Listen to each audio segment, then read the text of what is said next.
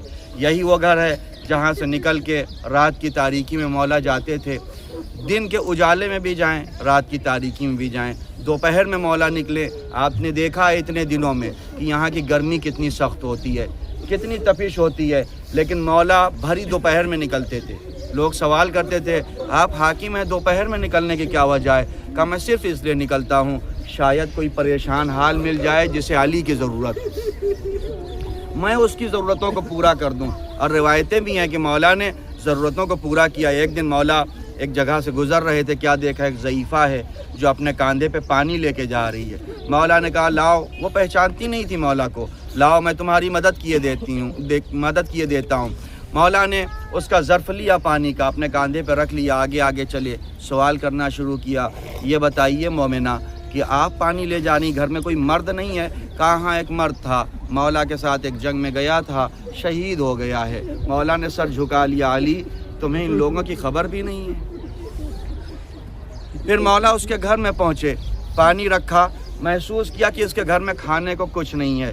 کہا تمہارے بچے جو چھوٹے ہیں بھوک سے تڑپ رہے ہیں، تمہارے پاس کھانا نہیں؟ کہا کچھ کھانے کو نہیں ہے، میں یہی پانی ابالوں گی اور یہی پانی ان بچوں کو پلا دوں گی، اس پانی کو ان بچوں کو پلا دوں گی۔ مولا نے کہا ذرا رکو میں آتا ہوں۔ اپنے گھر گئے، اسی گھر میں تشریف لائے، کچھ اب وہ گندم تھا، جو تھا، مولا نے لیا، لے کے گئے، اس سے کہا یہ بتاؤ کہ تم بچوں کو سنبھالو گی یا میں بچوں کو سنبھالوں؟ تم روٹی بناؤ گی یا میں روٹی بناؤں؟ اس نے کہا کہ بچوں کو مائیں سنبھال سکتی ہیں، میں سنبھال لیتے، اجنبی انسان، اگر اتنی ہمدردی ہے تو روٹی بنا دو۔ علی نے اپنے ہاتھوں سے آٹے گوندھا، علی نے اپنے ہاتھوں سے روٹی بنائی اور تنور پہ روٹی لگا کے مولا اپنے گال کو قریب کر کے کہتے تھے اے علی جہنم کی آگ سے کہیں آسان دنیا کی آگ۔ وہ علی جو جنت اور جہنم کا تقسیم کرنے والا ہے، جس کے چاہنے والے بھی جہنم میں نہیں جائیں گے، لیکن مولا دنیا کو درس دے رہے ہیں۔ ابھی مولا روٹی لگا رہے تھے کہ اس عورت کے پڑوس کی عورت آئی اور اس نے جیسے ہی مولا کو دیکھا پہچانتی تھی، اے مومنہ معلوم ہے کس سے روٹی لگوا رہی ہو؟ کہاں یہ بڑا ہمدرد انسان ہے تو اجنبی، لیکن اس نے بڑی میری مدد کی ہے، میرا پانی لے کے آیا، اب روٹی بنا رکھا۔ یہ ہمدرد انسان اسی کو علی ابن ابی طالب کہتے ہیں۔ یہ حاکم کوفہ ہے، لیکن صرف اس لیے دن کے اجالے میں نکلتا ہے شاید کسی کو ضرورت ہو۔ رات کی تاریکی میں نکلتے تھے، کہیں کوئی یتیم کی آواز تو نہیں آ رہی ہے، کہیں کوئی یتیم گریا تو نہیں کر رہا ہے۔ مولا کو لا کے بہترین شہد دیا گیا یمن سے، جب شہد آیا، آج کے حاکم اپنے گھروں میں اچھی چیزوں کو بانٹ دیتے ہیں، لیکن مولا نے سب کو روک دیا، جاؤ کوفے کے یتیموں کو بلا لاؤ۔ جب سارے یتیم آگے، مولا نے مشک دہانے کو کھول دیا، یتیمان کوفہ جسے جتنا شہد چاہیے لے لے، سب نے اپنے ہاتھ ڈال دیے مشک میں۔ لوگوں نے شکایت کی کہ شہد خراب ہو رہی ہے، مولا نے کہا لیکن علی کو خوشی محسوس ہو رہی ہے، جب یتیم کے لبوں پہ مسکراہٹ آتی ہے تو اللہ خوش ہوتا ہے، علی خوش ہوتا ہے۔ ہم آئے ہیں اسی مولا کی بارگاہ میں، اسی علی کی بارگاہ میں آئیں، اپنے مولا کی بارگاہ میں چلیں، اس گھر کی زیارت کریں۔ انشاءاللہ اس گھر کی زیارت کے بعد ہم لوگ چلیں گے مسجد کوفہ، اعمال مسجد کوفہ ہوگا، مصائب امام علی بیان کیے جائیں گے۔ لیکن ایک طرف جہاں بیت امام علی ہے، 1400 سال کے بعد بھی جو ٹوٹا سا گھر تھا وہ بھی آج بہترین موجود ہے۔ اسی کے پہلو میں یہ دارالامارہ ہے جو حاکم ظالمین کی نشانی تھی، جہاں بیٹھ کے ابن زیاد نے امام حسین کے لب مبارک پہ چھڑی مار کے کہا تھا اے حسین اب جواب دو، لیکن آج اس دارالامارہ کا نشان موجود نہیں ہے، وہ خرابے کا شکار ہو گیا، لیکن بیت امام علی کی ویسے ہی شان موجود ہے۔ یہ ساری دنیا کے لیے ایک پیغام ہے کہ اگر اللہ کی راہ میں آگے بڑھو گے پروردگار تمہاری نشانیوں کو بچائے گا، اگر اللہ کے مقابلے پہ آؤ گے تو ایک عبرت بن جائے گی، نشانی باقی نہ رہے گی۔ والسلام علیکم ورحمۃ اللہ وبرکاتہ۔ یہ ہے دارالامارہ کی وہ جگہ، پورا کھنڈر، پورا باغبان۔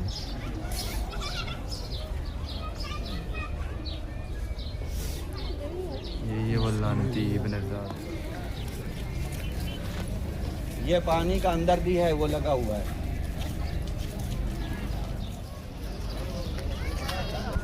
اس کنویں سے مولا کو غسل دیا گیا تھا، اسی کا پانی ہے۔ یہ گھر میں وہ کنواں موجود ہے۔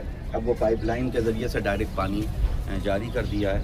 اور یہ ہم لوگ گھر میں جا رہے ہیں. حضرات اندر سے ان کو زیارت کروا دیں.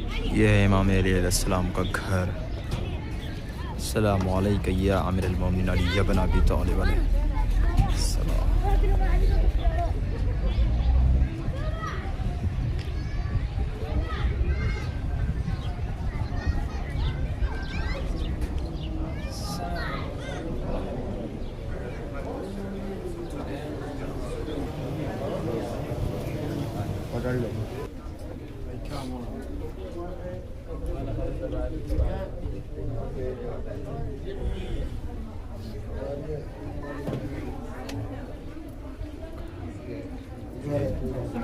کنواں وہی ہے جس سے مولا کو غسل دیا گیا تھا, جو باہر پائپ لائن دکھایا تھا. اصل کنواں یہاں پہ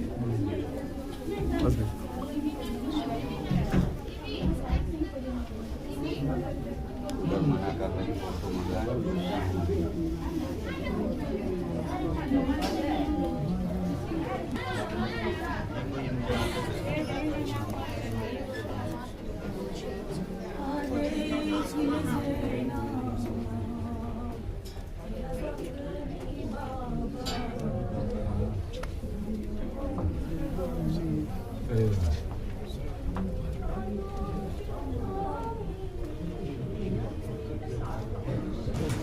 یہاں پہ امام علیہ السلام کو غسل دیا گیا تھا. یہ مقام ہے, زیارت کریے آپ لوگ.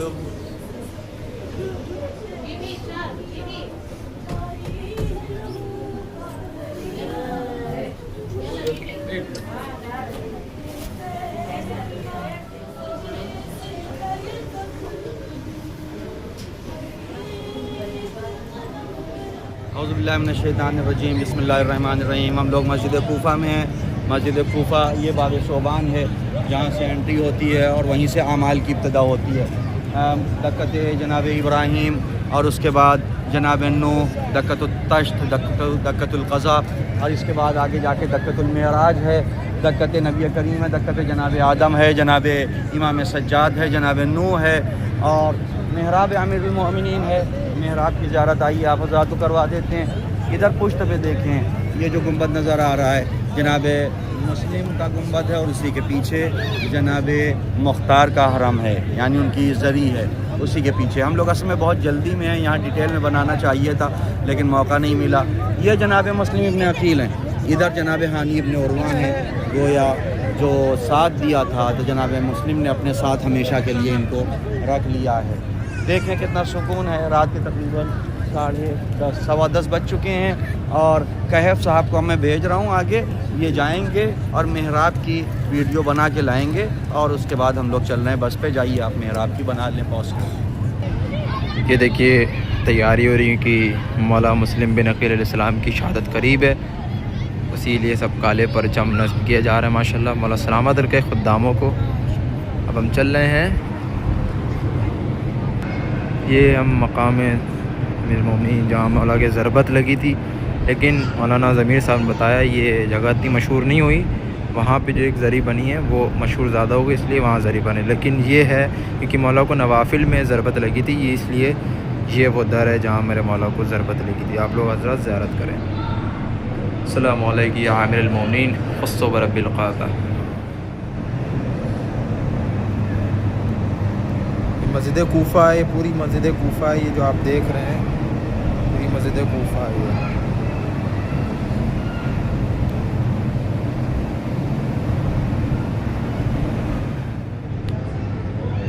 یہ وہ جگہ جس جگہ کا میں نے بتایا تھا کہ وہ جگہ مشہور ہے, یہ ہے مولا علی کی جہاں ضربت. یہاں مولا جماعت پڑھاتے تھے یہاں پہ. وہاں جو ہم دکھایا وہ ہے نوافل, میرے مولا کو نوافل میں ضربت لگائی تھی مولاؤں نے. یہ ہے وہ مقام. شکراً. فستو برب القاطع. خدا لعنت کرے ابن ملجم پر. السلام علیکم یا امیر المومنین علی بن ابی طالب علیہ السلام.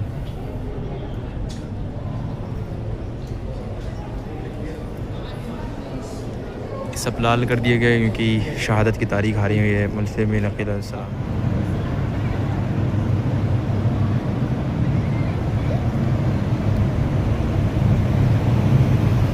مسلم بن عقیل کو سلام کریں.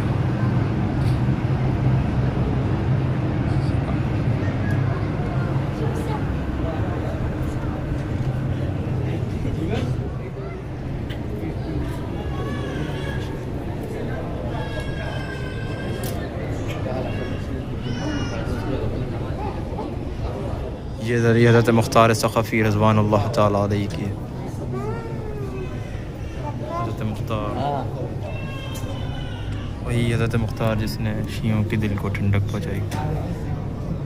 السلام علیکم.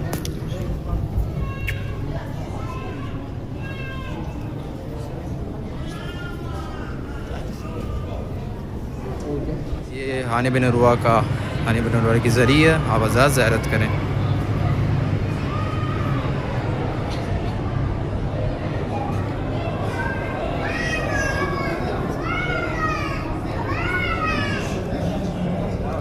وعلیکم السلام.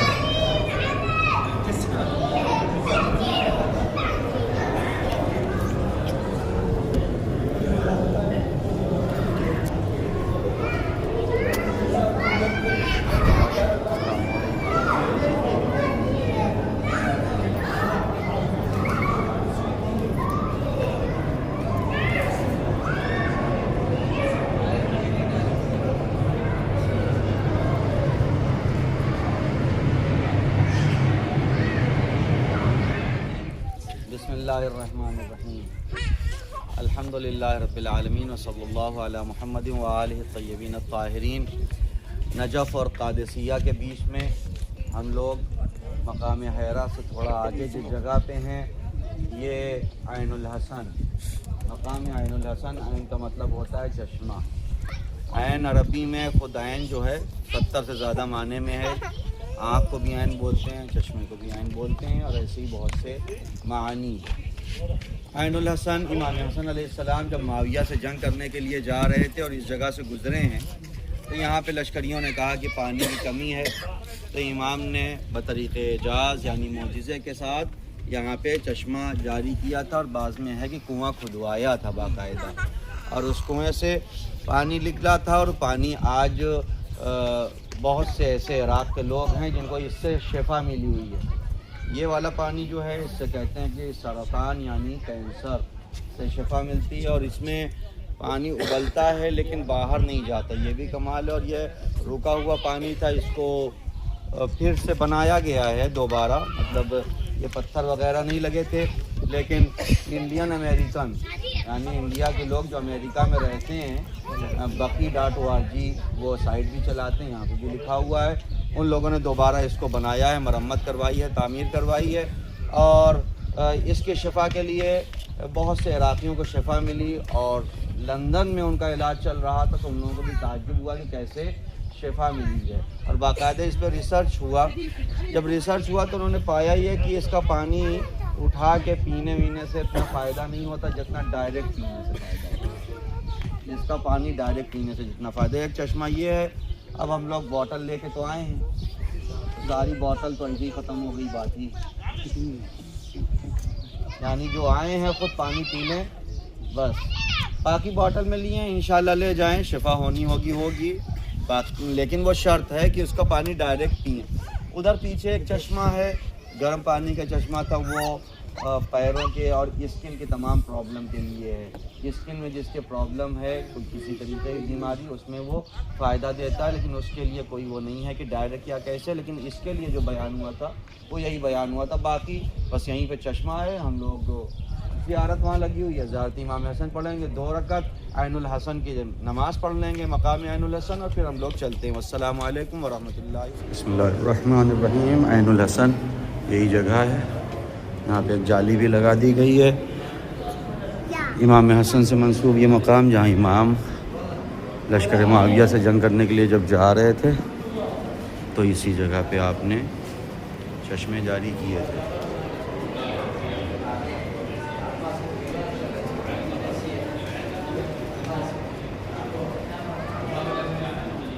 یہ باہر سے عین الحسن،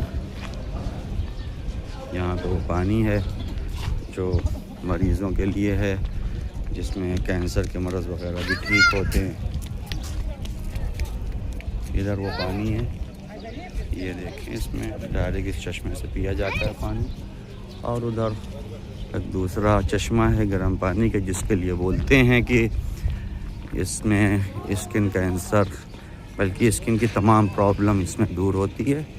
آپ حضرات دیکھیں یہ پورا بیابان ہے اس بیابان میں یہاں پہ امام حسن کی معجزے کی نشانی موجود ہے. یہ دیکھیں گے پانی. اور اس میں ایک اور چیز بولتے ہیں, پانی تو ہے نیچے گندگی صفائی نہیں ہوتی, لیکن اس کے باوجود ٹھہرا ہوا پانی ہے, پھر بھی کیڑے نہیں پڑتے. دیکھیں آپ, نیچے کچھ گندا تو دکھ رہا ہے لیکن کہیں کیڑے نظر نہیں آ رہے ہیں.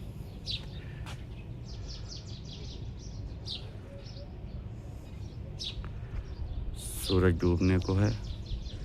جنگلات میں ہم لوگ اس وقت ہیں. پروردگار تمام مریضوں کو شفائے کاملہ و عاجلہ عطا فرمائے اور ہم کو توفیق دے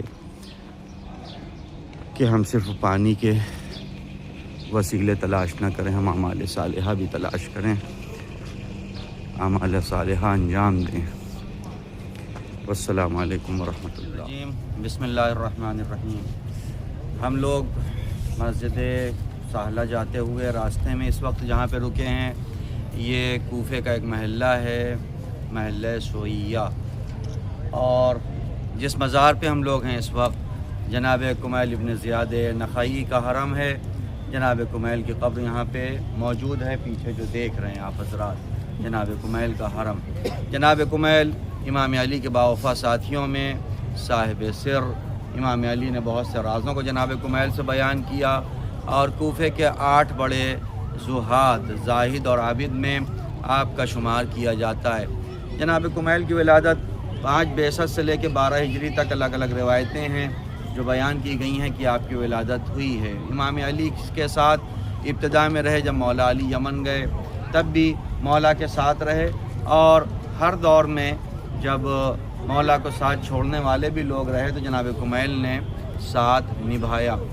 آپ کو جب امام علی کی حکومت آئی تھی تو امام علی نے سن 39 ہجری میں 39 ہجری میں ایک منطقے کا, منطقہ ہیت, ایک جگہ ہیت ہے یہاں پہ, اس کا گورنر بھی بنایا تھا. اور ان کو خبر ملی کہ معاویہ کا لشکر آ رہا ہے تو 50 لوگوں کو شہر ہیت میں چھوڑ کے یہ پہلے ہی نکل گئے لشکر لے کے کہ جائیں معاویہ سے جنگ کریں. اور معاویہ نے صرف خبر ایسے ہی پھیلائی تھی کہ ہم آ رہے ہیں. جیسے یہ جنگ کرنے گئے دوسرے راستے سے آیا اور ہیت پہ حملہ کر کے وہاں کافی نقصان کیا. پھر مولا نے خط لکھا تھا کمیل کے نام, کمیل تم پہلے تحقیق کر لیا کرو تب لشکر نکالا کرو.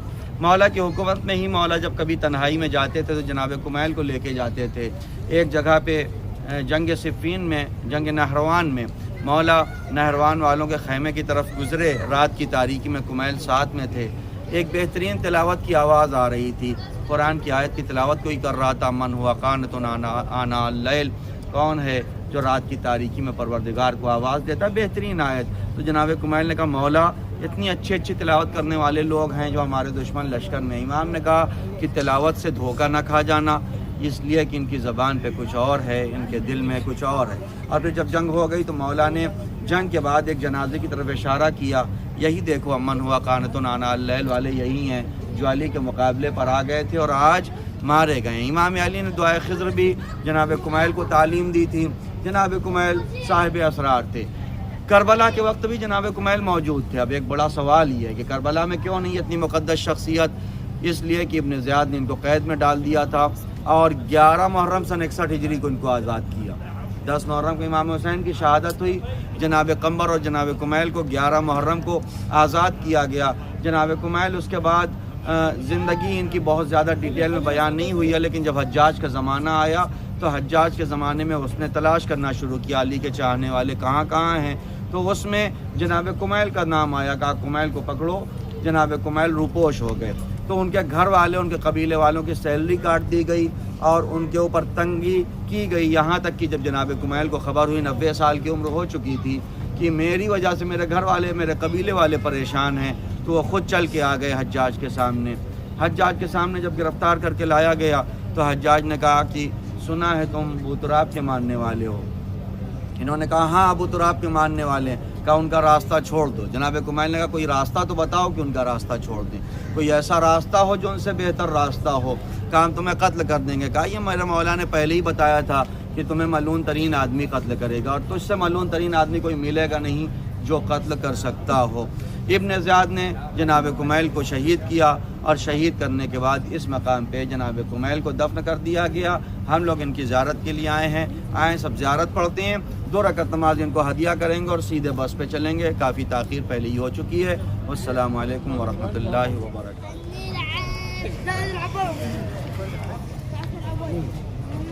حرم جناب کمیل ابن زیاد النخعی۔ السلام علیکم۔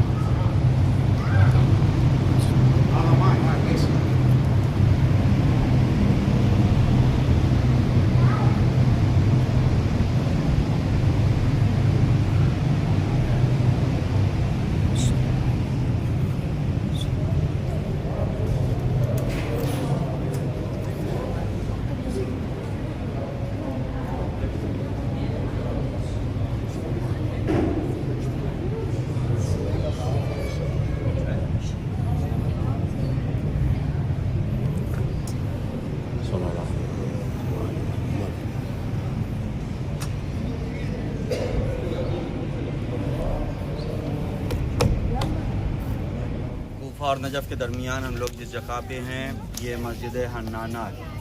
مسجد حنانہ جس نے 2 مرتبہ اہل بیت کے اوپر گریہ کیا ہے۔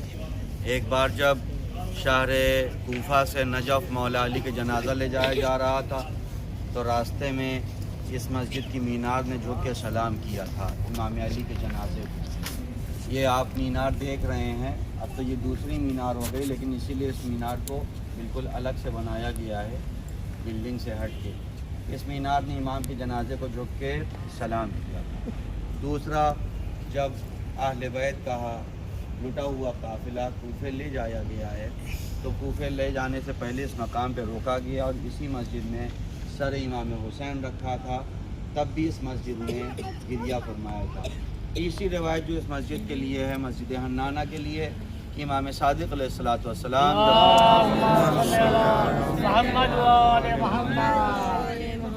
جب امام علی کے حرم میں آئے تھے زیارت کے لیے تو آپ نے 3 جگہ پہ قیام کیا تھا اور 3 جگہ اتر کے آپ نے نماز ادا کی تھی۔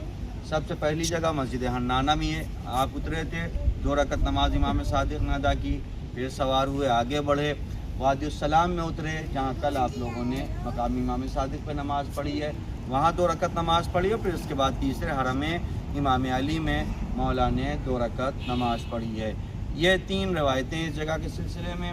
زیارت ہے مسجد حنانہ کی، میں زیارت پڑھا دیتا ہوں، 2 رکعت نماز پڑھی ہے اور سیدھے بس پہ مسجد صالح کے لیے۔ والسلام علیکم ورحمۃ اللہ۔ مسجد حنانہ یہ جس کے بارے میں ابھی بیان کیا ہے۔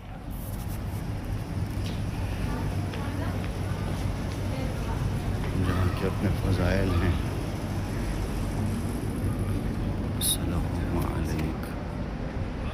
السلام علیکم یا ابا عبداللہ۔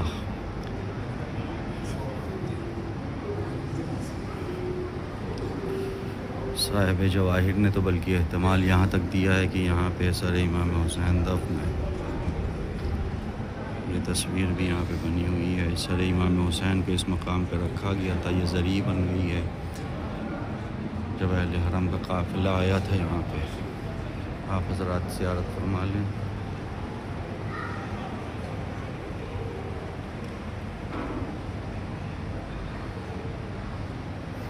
یہ مسجد ہے جہاں امام صادق نے 2 رکعت نماز ادا کی ہے۔ اس کی دیوار نے امام علی کے جنازے کو جھک کے سلام کیا تھا اور گریہ کیا تھا۔ بسم اللہ الرحمن الرحیم۔ مسجد ساسا ابن سوحان ابدی، امام علی کے صحابی ہیں۔ اس مسجد میں امام زمان سے علماء کی ملاقات ہوئی ہے، ہم لوگ ابھی گئے تھے تو مسجد بند تھی۔ ادخلوها بسلام آمنین۔ مسجد صالح کے بالکل قریب ہے، ادھر یہ مسجد، ادھر سامنے مسجد صالح جس میں اب ہم لوگ جا رہے ہیں، یہ مسجد صالح۔ اس مسجد میں اب ہم لوگ جا رہے ہیں اعمال انجام دینے کے لیے۔ اگر مسجد صحصہ کھلی ہوتی تو وہاں بھی نماز پڑھتے، 2 رکعت نماز ہم لوگ ادا نہیں کر پائے۔ انشاءاللہ کہ پروردگار آئندہ توفیق دے وہ نماز ادا کر سکیں۔ آپ تمام حضرات کے لیے دعا گو ہیں مسجد سہلہ میں، مسجد امام زمانہ میں۔ الشیطان الرجیم، بسم اللہ الرحمن الرحیم۔ اس وقت ہم لوگ مسجد سہلہ میں ہیں، مسجد امام زمانہ، جو انبیاء و مرسلین کا گھر رہی ہے، جہاں کے بارے میں معصومین نے کہا ہے کہ اگر مجھے موقع ملے تو میں ساری نمازیں مسجد سہلہ میں ادا کروں۔ امام صادق سے روایت ہے، آپ مسجد سہلہ میں دیکھیں، یہاں جب انسان داخل ہوتا ہے، یہ گیٹ ہے جہاں سے انٹری ہوتی ہے، اور اس گیٹ سے داخل ہونے کے بعد سیدھے آتے مقامی امام صادق علیہ السلام پہ۔ یہ سامنے مقامی امام صادق ہے، 2 رکعت نماز یہاں ادا کی جاتی ہے۔ پھر اس کونے میں مقام جناب ابراہیم ہے، جہاں پہ بھی تھوڑا سا کنسٹرکشن ہو رہا ہے، آپ کو دکھائی دے رہا ہوگا۔ مقام ابراہیم پہ 2 رکعت نماز ہے۔ پھر ادھر اندر جا کے مقام جناب ادریس ہے، مقام جناب ادریس پہ 2 رکعت نماز ہوتی ہے۔ ابھی وہاں پہ بھی تعمیرات ہو رہی ہیں، ہم لوگوں نے باہر پڑھی ہے۔ پھر اندر ہی اندر آئیں گے تو مقام جناب خضر علیہ السلام ہے، وہ کونے میں دیکھیں، وہاں پہ 2 رکعت نماز ادا کی جاتی ہے۔ مقام خضر کے بعد مقام امام زمانہ جل اللہ تعالیٰ فرج و شریف ہے، ابھی ہم لوگ لے کے چلیں گے ابھی اندر آپ کو۔ اور پھر اس کے بعد مقام انبیاء و صالحین ہے، جہاں پہ 2 رکعت نماز ہوتی ہے۔ کئی مقام سے مراد یہاں یہ ہے کہ مکان۔ امام زمانہ بھی جب آئیں گے تو آپ کا گھر یہیں پہ رہے گا۔ آئیے ہم لوگ چلتے ہیں امام زمانہ کے ذریعے، آپ کو دکھا دیں مقام امام زین العابدین سے آگے۔ اور پھر آتے ہیں مقام امام زمانہ اجل اللہ تعالیٰ شریف۔ یہ دیکھیں نئی تعمیر ہوئی ہے اور کافی خوبصورت بنایا ہے، لیکن اس کی خوبصورتی عمارت سے نہیں ہے، اس کی خوبصورتی اس کی نسبت سے ہے جو امام زمان سے ہے۔ یہاں پہ علماء کی ملاقات امام زمان سے ہوئی ہے، آغا بحر العلوم علامہ مرشی نجفی اور ان جیسے بہت سے علماء۔ یہ محراب امام زمان،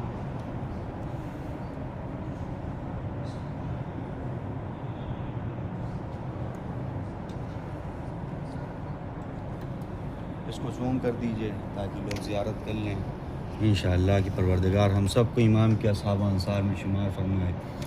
علماء کی ملاقات ہوئی ہے امام سے مسجد سہلہ۔ 40 شب چہارشنبہ جو لوگ آتے ہیں وہ باقاعدہ ایک چلہ کیا جاتا ہے ملاقات امام سے کے لیے۔ اللہ کی بارگاہ میں دعا ہے پروردگار ہم سب کو ناصرین امام زمان میں شمار فرمائے۔ والسلام علیکم ورحمۃ